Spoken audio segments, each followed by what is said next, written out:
아마 가격 변동성이 줄어들 거고요. 이 얘기를 다시 풀어서 말하자면 약간 뭔가 비관적으로 말하자면, 냉소적으로 말하자면 앞으로 개인들이 코인 시장에서 과거처럼 큰 돈을 벌 수 있는 기회는 점점점 줄어들 거다라는 겁니다.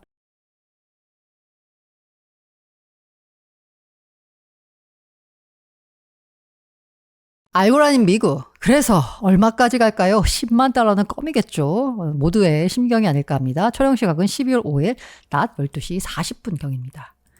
자, 비트코인은 디지털 골드입니다. 크립토컨트 주경 대표가요, 이 지표를 갖고 와 봤는데, 그래프를 갖고 와 봤는데, 야, 비트코인과 S&P 500이 음의 상관관계로 전환했다라는 겁니다. 우리가 이 비트코인에 투자할 때, 야, 이렇게 포트폴리오 이론에 따르면 이게 어떤 자산과 반대 방향으로 움직이는 자산을 들고 있으면 기대 수익은 높일 수 있다. 리스크는 낮추면서라고 했거든요. 그래서 비트코인이 기관들이 투자하기 굉장히 좋은 자산이다라고 했는데 코로나 이후 개뿔 주식하고 똑같이 움직였습니다. 오히려 주식보다 더 레버리지가 큰 위험자산 취급을 받았거든요. 그래서 비트코인에 대해서 비판한 사람들 중에 약간 어떤 한 목소리는 뭐냐면, 야, 비트코인 골드래매, 디지털 골드래매, 근데 뭐야? 주식보다 더 위험한데? 더 변동성이 큰데라고 했는데 최근 들어서 이게 모습을 바꾸고 있어요. 네. 일단 음의 상관관계 전환했다는 얘기는 뭐냐? 주식의 방향과 반대로 가고 있다라는 겁니다. 변동성도 작아졌죠. 그리고 뭔가 그 이른바 안전자산, 그리고 리스크 헤지, 뭔가 정세 불안할 때 금을 찾는 것처럼 비트코인을 찾는 이런 움직임이 강해졌어요. 자, 뭔가 비트코인의 변화가 지금 나타나고 있다라고 볼 수 있습니다. 자, 그래서 불장지음한 고래 움직임은 어떨까에 대해서 주기영 대표가 오늘 뭔가 그 트윗을 올렸어요. 스레드를 올렸는데 불장 이전에 나타난 고래 움직임에 대해서 설명을 했습니다. 총 5가지를 설명했는데요. 고래 움직임 보니까 29,000달러에서 이 표현이 기가 롱 포지션이에요. 롱 포지션인데 기가 그러니까 대규모의 롱 포지션을 오픈했다랍니다. 29,000에서.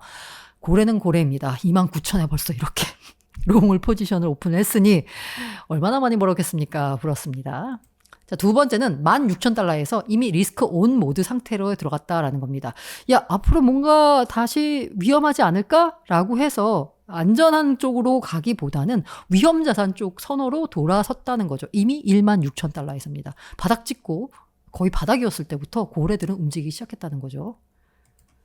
그리고 미국 쪽 투자 수요로 US 인베스터 쪽의 디맨드가 수요가 나오면서 코인베이스와 CME 프리미엄이 올라가고 있습니다. 그러니까 지금 장세는 미국의 투자자들이 주도하는 장세다라고 볼 수 있는 거예요.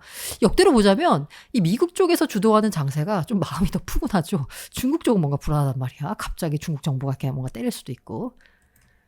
그러나 개인 투자자들은 아직 시장에 참여하지 않았다라는 겁니다. 아, 야, 개인 투자자들이 아직 또 시장에 참여하지 않았다는 얘기는 개인 투자자들까지 들어오면 가격이 더 오른다는 거네 라고 볼 수 있는 거죠. 이 와중에 그러면 또 다른 어떤 고래라고 볼 수 있는 채굴자들은 어떨까요? 채굴 장비에 지속해서 투자하고 있다라고 합니다. 그러다 보니까 해시레이트가 아마 기사 보신 분들은 아시겠지만 연일 사상 최고치를 경신했다라는 얘기가 나오고 있어요. 그래서 지금 보니까 반감기 이후에 예상 채굴 비용은 36,000달러를 보고 있습니다. 그래서 사실 해시레이트와 채굴 비용 뭐 이것과 비트코인 가격과는 사실 뭐랄까 인과관계가 없어요. 그런데 약간 상관관계가 있어서 대충 해시레이트가 올라가면 채굴 비용이 올라가면 비트코인 가격도 올라가는 효과가 있거든요. 그리고 채굴 비용은 일종의 비트코인의 마지노선이라거나 가격 하단을 지지해주는 효과가 있습니다. 이거 이상은 나오겠지라는 기대감인데 사실 논리적인 인과관계는 없습니다. 어쨌든 고래들은 이런 움직임을 보였다라는 거예요. 그래서 앞으로 가격 고래들이 이런 움직임을 보였는데 가격은 어떻게 움직일까를 보니까 이 블룸버그 쪽에서 보니까 기술적 차트 패턴으로 보자 하니 42,330달러를 주목해라라고 했어요. 대충 여기에서 저항받고 지금 42,000을 뚫지 못하고 약간 고공행진하고 있는 모습입니다. 그렇다고 떨어지나요? 떨어지지도 않고 있습니다. 네, 42,000을 왔다 갔다 하고 있어요. 그래서 뭔가 제가 계속 좋은 말씀만 드렸는데 리스크가 없는 건 아닙니다. 제가 늘 말하는 이 낙관론의 기저에는 뭐가 있냐면 승인이거든, 승인? 그런데 만약에 승인을 안 해줘? 이러면 와, 심각하죠. 실제로 전 SEC 국장 존 리드 스타크라는 사람이 비트코인 현물 ETF 가능성이 90%다? 이거 블룸버그 애널리스트들이 한 얘기거든요. 황당한 전망이다라는 겁니다. 야, 누가 이런 얘기를 하냐? 뭐라고 했냐면 암호화폐에는 현금 흐름도 수익도 직원도 대차대조표도 서비스도 없다. 이른바 내재가치 없다는 얘기죠. 오직 근거가 부실한 추측과 전망만 있다라고 설명을 했습니다. 부정적인데 이에 대해서 90% 스윙가는 90% 내년 1월, 8월, 8일, 9일, 10일 셋 중에 하나에 날 거다라고 말을 했던 블룸버그 애널리스트는 38일 뒤 아마 지금 뭐지 내년 8월부터 10일 뭐죠? 이 포스팅을 보면 재미있을 것이라고 강조했죠. 무슨 얘기야? 자신 있다라는 얘기죠. 아, 승인 거부되면 정말 끔찍하죠. 그런데 저는 가능성이 굉장히 낮다라고 봅니다.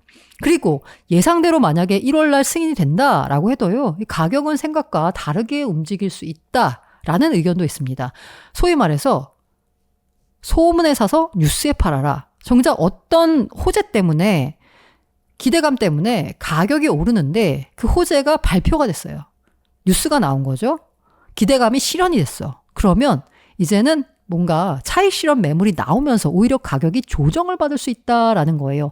이런 의견도 있습니다. 그리고 뭐 단기적으로 봤을 때는 뭐 그럴듯한 의견이다라고 저도 생각을 합니다. 하지만 늘 말씀드린 장기적으로 보자면 이거 게임 체인저입니다. 블랙락 ETF는.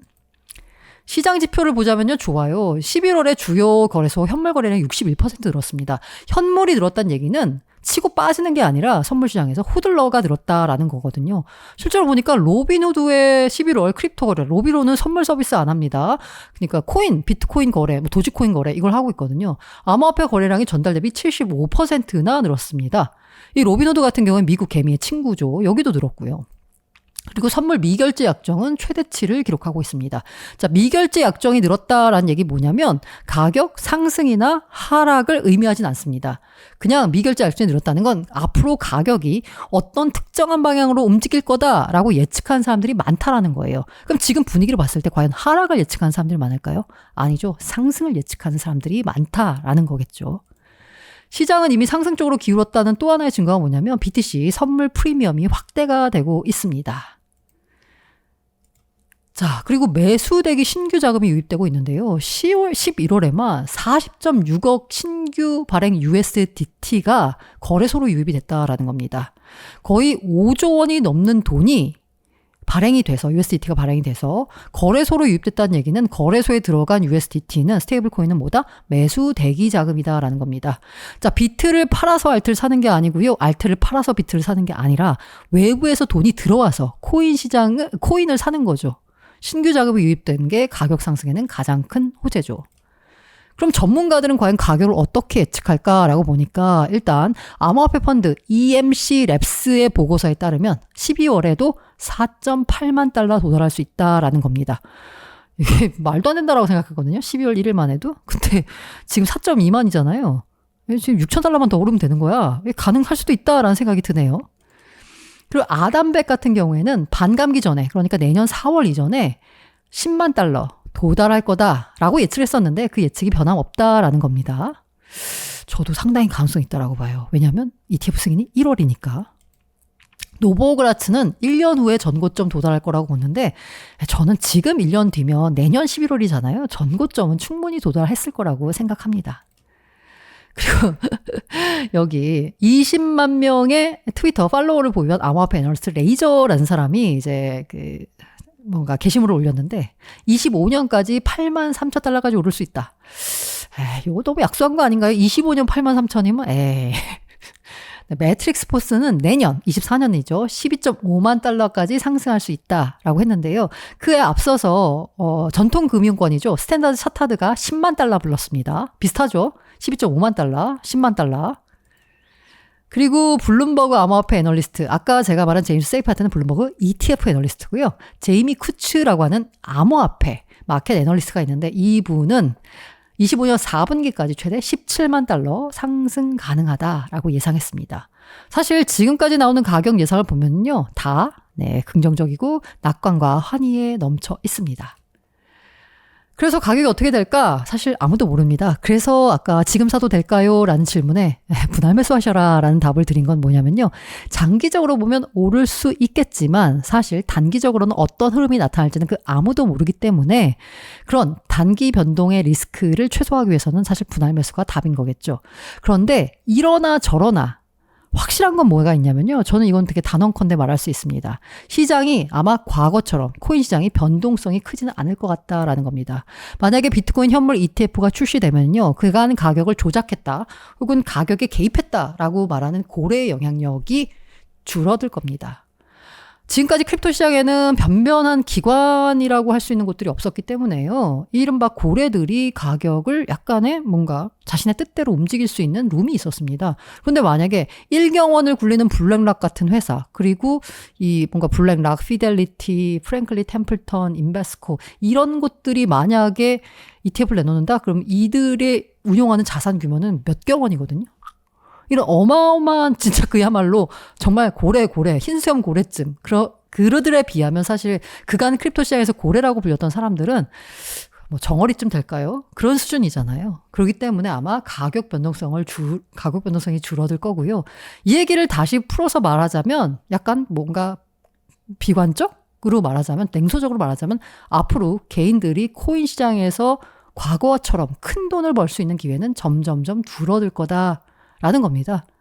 과거처럼 진짜 대박이 나와서 막 졸업을 하고 막 이런 일은 아마 이제 앞으로는 점점 줄어들 거고요. 대신 코인이 어떻게 보면 뭔가 투자 가능한 대중적인 자산으로 자리 잡으면서 주식, 부동산, 채권 같은 그냥 여러 가지 투자 자산 중 하나의 지위에 오르지 않을까라고 생각을 해 봅니다.